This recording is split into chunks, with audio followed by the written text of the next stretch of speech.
fact. If I ever come across you, bum, I'm knocking you dead spark out. I ain't a YouTuber or a man half your size. I am him, the man. You're a classless loser. I broke Jake's jaw. His teeth look a bit removed as well. Yeah, his teeth have come out of place. But credit to him, he done well, but I told him what was going to happen. I wish that I could have knocked him out at the start, but as we saw tonight, Jake has spirit. Boom! Anthony Joshua flattened Jake Paul with a ruthless 6th-round knockout, and Tyson Fury wasted no time running his mouth. Famous for venomous jabs and loud opinions, Fury hijacked the moment, not to praise Joshua, but to pour fuel on their long-burning British rivalry, reminding everyone that while AJ dealt with Paul in the ring, the real issue still hangs heavy. So the tension explodes again. When does Fury finally stop talking and face Joshua to end this saga forever once? Fury's as serious as he thinks he is, and he wants to put down his Twitter fingers and put on some gloves and come and fight one of the realest fighters out there that will take on any challenge. Step in the ring with me next if you're a real bad boy. Don't do all that talking, AJ this, AJ that. Joshua's victory blasted across Netflix to millions worldwide, swallowing sports headlines and signaling a dramatic return to shape after a brutal 15-month absence for the former two-time world heavyweight king. But while the outcome screamed comeback for Joshua, Tyson Fury's instant reaction, both pre- and post-fight, highlighted a quietly burning tension between the two British heavyweights that now threatens to erupt violently straight into 2026 and redefine everything fans expect. I think it's been signed yet, but Tyson, you know, he's indicated that if it's the right deal, he'll definitely do it. So I think it's going in the right, as I just said, going in the right direction, and hopefully we'll get some news pretty soon as to, you know, what's going to happen. He's been very good. He's been working very hard the last few months. He's had a lot of projects, including his Netflix series, Meet the Furies, the second series of that. He's got a documentary he's also filming. He's doing a lot of PAs as well, so he's been very, very busy. He's enjoying himself. But he's been in the ring full time. In the gym full time, training very hard, and he's in great nick. He looks well, and you know, I'm sure, and he said on many times himself, he would like to come back and fight again. And in 2026, I believe, provided the deal's right, I think you'll see him back in the ring again. If this fight happens, which I believe it will, if it does happen, it'll be sometime in late summer. So Tyson, that's another sort of what's at the moment, it's another 7 months away. So he'll certainly have a fight in between, I think, if he comes back. The fans have been asking for this, and everybody's been talking about it for years and years and years. It's better, if it's going to happen now, than rather these guys come back and talk about doing it in 5 or 6 years' time. You know, it's a fight that, you know, anybody who I talk to about boxing, that's the one thing they always mention. When are these two getting it on? Are they ever going to get it on? We never got to see it, etc., etc. You know, it will happen. I think it will happen, and I think when it does happen. Ring Magazine declared, Fury versus Joshua is closer than ever. Anthony Joshua's victory over Jake Paul has launched him onto a direct collision path with Tyson Fury. The rivalry between Anthony Joshua and Tyson Fury has grown into one of the most obsessively discussed sagas in modern heavyweight boxing. For years, fans have demanded the two British superstars finally collide, with promoters branding it the biggest fight in the sporting world, and one that must happen to silence endless arguments over who truly owns heavyweight supremacy.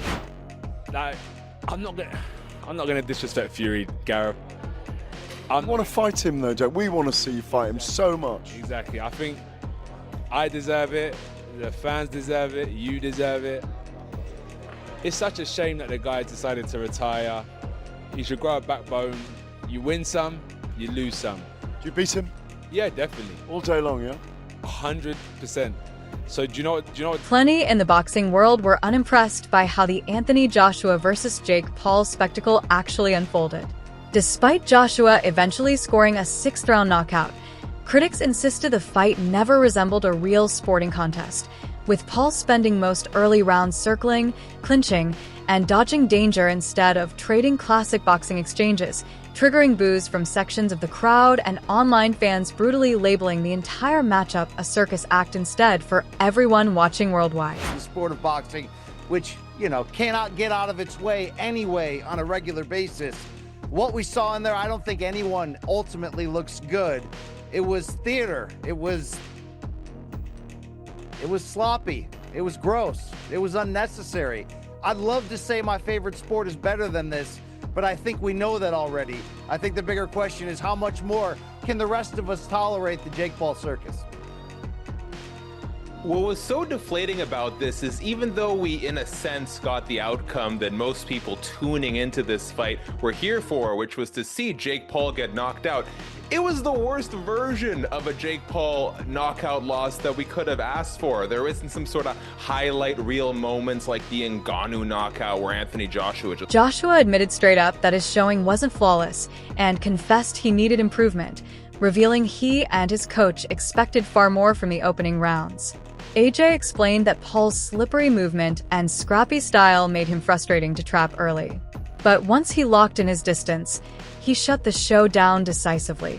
Even with criticism swirling, Joshua stressed his mission was always to win and damage his opponent when chances appeared, insisting the sixth-round knockout proved he adjusted in real time as the fight slowly unfolded under pressure, silence critics, and remind everyone who he... Jaw.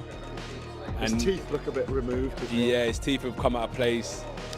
But credit to him, he done well. But I told him what was going to happen, but it just took 6 rounds to do that. People will criticise you for going 6 rounds with Jake Paul. How do you feel about that?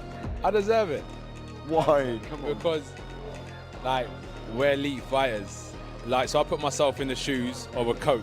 If I was coaching Anthony Joshua and he went 6 rounds with Jake Paul, I would get him back in the gym tomorrow, give him a bit of a beating, and we're getting straight back to work because I'll be like, how are you letting this kid take you 6 rounds? Are you crazy? In boxing, there's a time when you systematically break someone down and you see their soul leaving their body. And after a period of time, 2 things start to happen to them. Either they give up or they get knocked out. And there was a bit of a mix. I said to myself, I'm not gonna knock you out. I am gonna systematically punish you round after round. And I wanted it to be slow and methodical. I swear, it might have dropped down now. And I just kept on hitting him. Sorry, go. Right, I hit you for everyone in England. I was hitting him. I kept on hitting him. And I could see I had that mentality where I was like, do you remember in the press conference I said, he's Iverson and I'm Jordan? And I was like, I'm gonna just keep breaking him down. Because he was elusive. Michael Bisping hasn't called it a classic by any traditional boxing standard. His analysis focused on the glaring mismatch and worries about competition levels, not praise for the fight's overall quality. Bisping, a former UFC champion turned commentator, openly questioned whether Jake Paul would ever choose to return to a boxing ring after sharing it with the far more seasoned Anthony Joshua, stressing the physical and mental toll a fight like that can inflict on someone with so few professional rounds. Instead of nitpicking whether AJ looked sloppy, Bisping warned against downplaying how dangerous boxing becomes during mismatches, showing greater concern for the risks Paul endured, while also giving respect for the bravery it took to accept the bout under those bright, unforgiving lights. I don't know where to start with this, okay? Was it a classic? Was it a fight that you've definitely got to go and watch? I can't say that it was. Listen, first of all, they both stepped in the ring. They were paid $92 million. They both get to go home to their families, and no one got injured. No one's dead. No one's going to the hospital. They're both fine. Apparently, Jake Paul claims that he's got a broken jaw, spat a little bit of blood out, right? But the fight itself wasn't anything to remember. It really wasn't, right? Anthony Joshua was a little sloppy. He was tentative. He took his time. He said he was trying to break him down, look for the shots, and maybe it's because he'd been out the ring for 15 months, okay, and last went up against Daniel Dubois, or maybe it's because he felt like a bit of a bully going up against Jake Paul, but he didn't seem. Former heavyweight champion David Haye delivered a surprisingly respectful and measured take on Jake Paul's showing against Anthony Joshua. Haye admitted Paul stepped into a brutal assignment, entering the ring with an opponent far more seasoned, stronger, and physically dominant.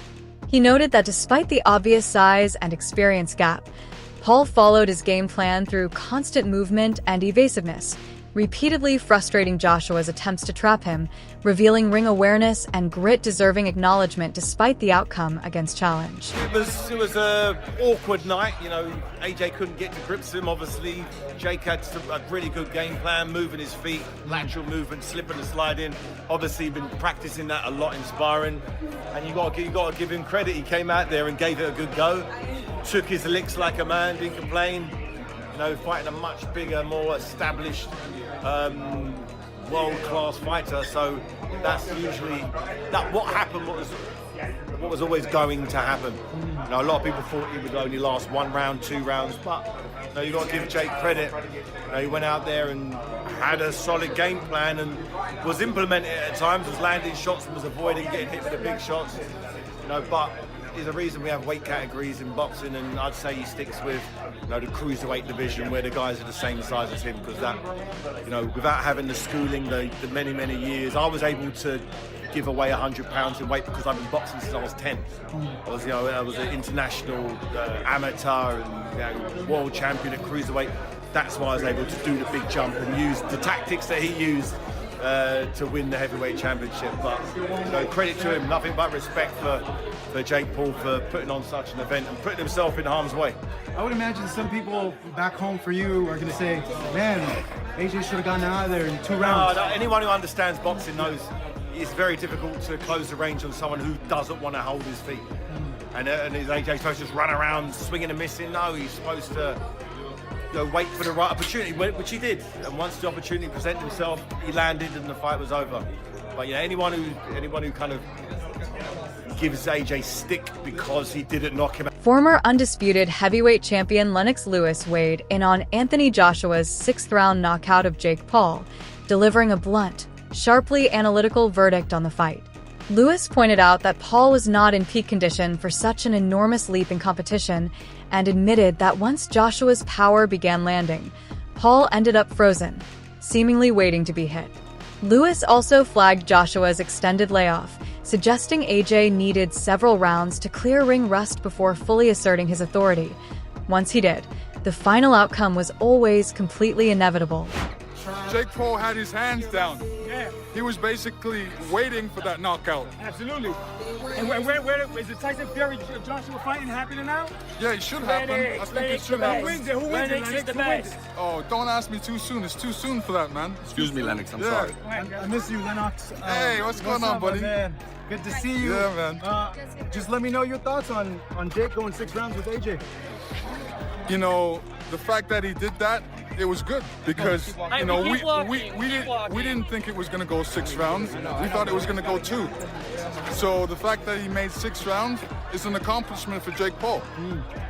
Was there anything that stuck out with you from the fight? Yeah, really, who was in better shape? I thought that Joshua was in great shape compared to, you know, Jake Paul, because he was running around the ring. You guys gotta walk, and that takes out a lot of energy, especially when you're not used to it. You gotta keep going, guys. Excuse me. Him going 6 rounds in terms of someone like the stature of AJ should have maybe gotten him out of there early? Well, that's what we wanted to happen, but we have to look at what was going on in AJ's life. You know, he was out for 15 months, so this is like a little warm up for him, and he needed it.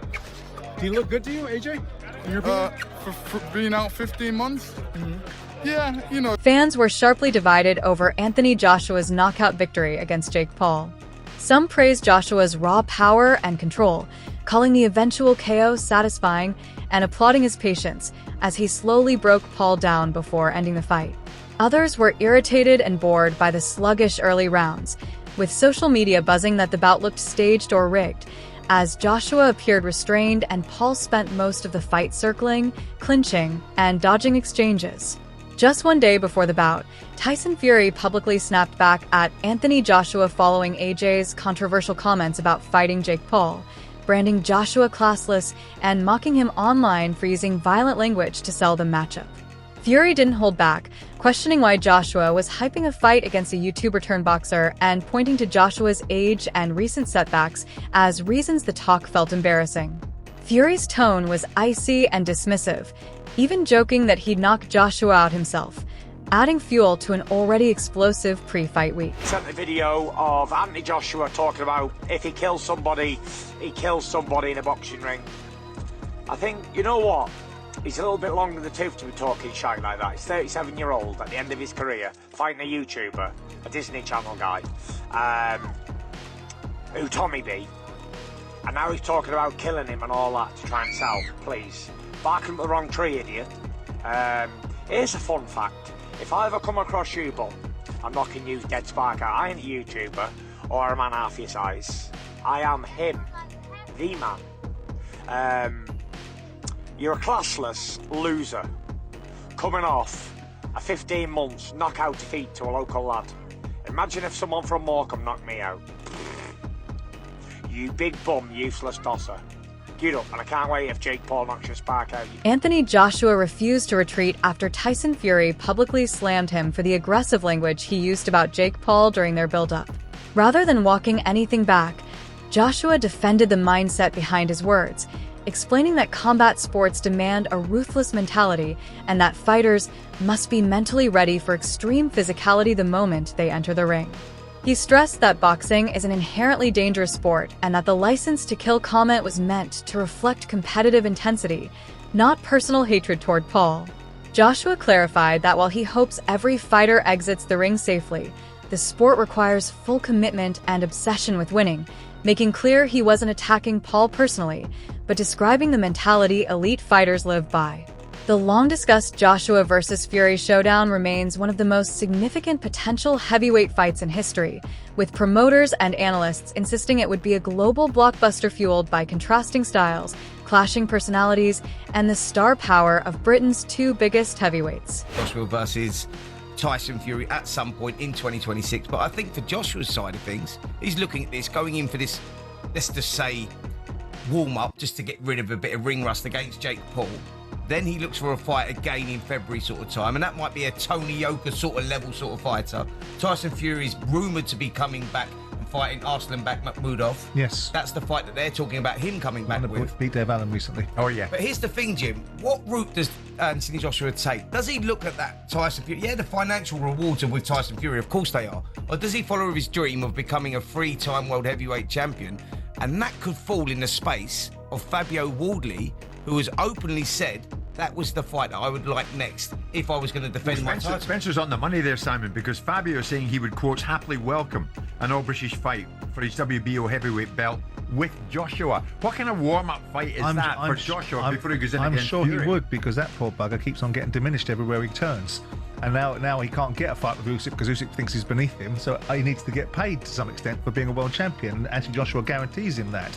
I think that's a whole raft of problems for Anthony Joshua. Fabio Wardley, just irrespective of the fact that his background is whatever and he hasn't fought at this level and Anthony Joshua has, blah, blah, blah, I think Fabio Wardley would knock him out.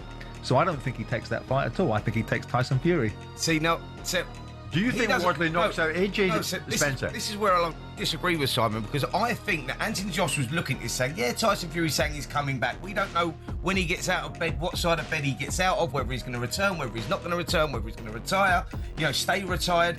Everything that Tyson Fury says is that he is staying retired. From Anthony Joshua's point of view, he sees a little opening here, and he sees a little opportunity. He goes, well, I could get another crack at a world title. Whether he wins or loses that against Fabio Wardley is a different conversation. But he may say, let me fight Fabio Wardley, and if I come up trumps and I win the world title, the Tyson... Eddie Hearn has repeatedly insisted the fight must happen, claiming both fighters want it and framing it as a career-defining moment. Anthony Joshua wasted no time swinging his focus back toward his long-simmering feud with Tyson Fury, boldly declaring he still views himself as the man to close their unfinished chapter. Joshua urged Fury to drop the Twitter fingers, step into the ring, and confront him directly if he's truly serious about competition, daring the Gypsy King to let fists speak instead of social media noise. In other remarks, Joshua even hinted he'd be ready to put Fury flat and prove who reigns supreme in the heavyweight division, projecting total confidence he could stop Fury if the two ever finally collide under the brightest lights boxing can offer worldwide to fans everywhere watching. Fury, I'll be over the moon. Would you? Yeah, of course. Would you like to? Yeah, of course. Are you friendly with him? Not really. But I respect what he's done. I think he called you a dosser. Yeah, but... That's his standard term of abuse. Yeah. You big dosser. Yeah. He's a bodybuilder. Yeah. He is a businessman. I am a Spartan. Yeah. Have you got one of those fully Tyson Fury dolls? No, I'm joking. You must like him, though. What makes you say that? Because you can memorize every quote of his. He's very quotable, isn't he? He is, to be fair. He's got that distinctive... Like he's eating a frog voice. Yeah. Yeah. Do you think you could beat him? Yeah. Wouldn't be easy, though. No. The bookies, I think, would favor him. Yeah. Do you agree? Was this fight a letdown or pure chaos? Tell us below now.